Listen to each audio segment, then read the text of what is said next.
Select the Forms node and add a template to fill out.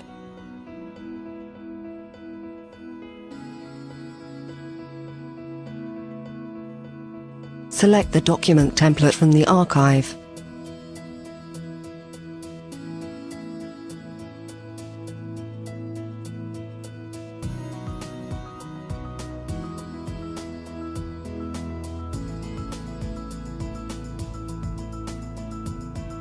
Process the selected document.